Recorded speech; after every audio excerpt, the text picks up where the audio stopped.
నిజమైన శాంతి ఎక్కడ దొరుకుతుంది? ఈ విశ్లేషణలో మనస్సు ప్రశాంతత కోసం పడే తపన గురించి ఒక అద్భుతమైన కథను చూద్దాం. అసలు ప్రశాంతమైన ప్రదేశానికి వెళితే మనస్సుకు కూడా ప్రశాంతత దొరుకుతుందా, లేక అదొక భ్రమేనా?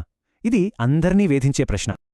ఉదాహరణకు, రమణ మహర్షి ఆశ్రమంలో 5-6 ఏళ్లపాటు గడిపిన ఒక సాధకుడి అంతర్గత సంఘర్షణను మనమొకసారి గమనిద్దాం. ఇక్కడ ఆసక్తికరమైన విషయమేంటంటే, ఆశ్రమంలో ఉండాలనే కోరిక, ఇంటికి వెళ్లాలనే తపన మధ్య అతనికి తీవ్రమైన ఘర్షణ మొదలైంది. ఆ సందిగ్ధంలోనే, నా జపం ఇక్కడ బాగా సాగుతుందా లేక ఇంట్లోనా అని రమణ మహర్షిని ఆ భక్తుడడిగాడు. దానికి మహర్షి, నువ్వు ఇంట్లో ఉన్నావా లేక నీలోనే ఇల్లుందా అని ఆలోచనను మార్చేసే అద్భుతమైన ప్రశ్న వేశారు.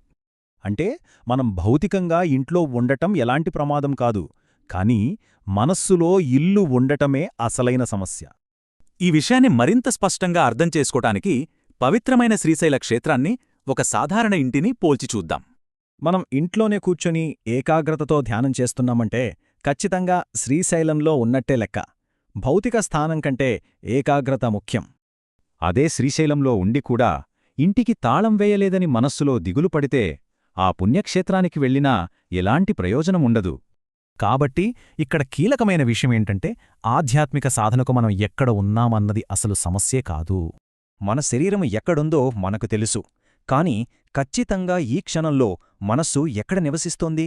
అదే అసలైన ప్రశ్న.